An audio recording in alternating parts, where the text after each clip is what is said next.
जय सिया राम। श्रीमद् वाल्मीकि रामायण 16वां सर्ग। राजा के पुत्रेष्टि यज्ञ में प्रजापत्य पुरुष का प्रकट होकर खीर अर्पण करना। सर्वव्यापी नारायण सब कुछ जानते हुए भी देवताओं से पूछा, देवतागण कृपया बताएं वह कौन सा उपाय है जिससे रावण का वध किया जा सकता है। इस पर देवताओं ने कहा, प्रभो आप मनुष्य रूप धारण कर उसे मार डाले। कारण ब्रह्मा जी तो उसे वर दिया था कि तुम्हें मनुष्य के सिवा और किसी प्राणी से भय नहीं। वर लेते समय उसने मनुष्य को दुर्लभ समझ उसकी अवहेलना कर दी थी। एवं उसका मरण मनुष्य के हाथों ही लिखा है। तब देवताओं की ऐसी बात सुनकर भगवान विष्णु ने राजा दशरथ को ही अपना पिता बनाने की इच्छा की और फिर देवताओं से पूजित होकर वहाँ से अंतर्ध्यान हो गए। इधर पुत्रेष्टि यज्ञ करते हुए राजा दशरथ के अग्निकुंड से एक विशालकाय पुरुष प्रकट हुआ। उसने अपने शरीर पर लाल वस्त्र धारण कर रखा था और उसका मुख भी लाल था। वह शुभ लक्षणों से संपन्न तथा दिव्य आभूषणों से विभूषित था। उसकी आकृति सूर्य के समान तेजोमय थी। उसके हाथ में स्वर्ण निर्मित एक परात थी जो चांदी के ढक्कन से ढकी थी। वह परात खीर से भरी थी और मायावी जान पड़ती थी।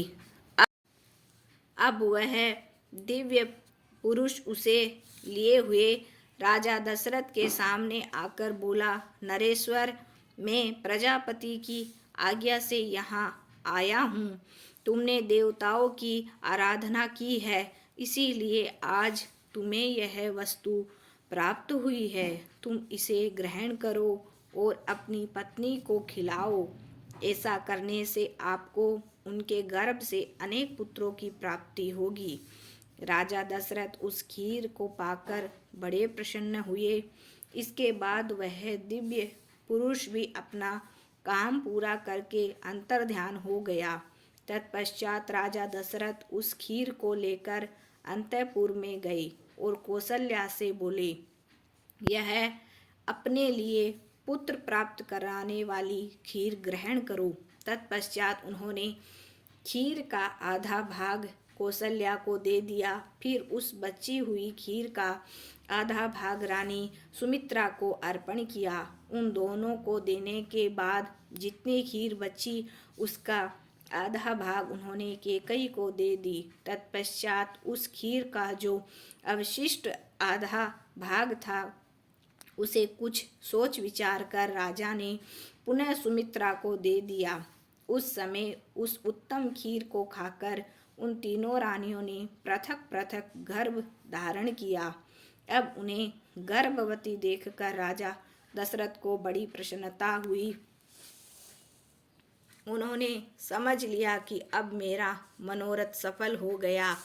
इसी प्रकार श्री वाल्मीकि निर्मित आर्ष रामायण आदि काव्य के बालकांड में 16वां सर्ग पूरा हुआ। जय सिया राम। जय जय सिया राम।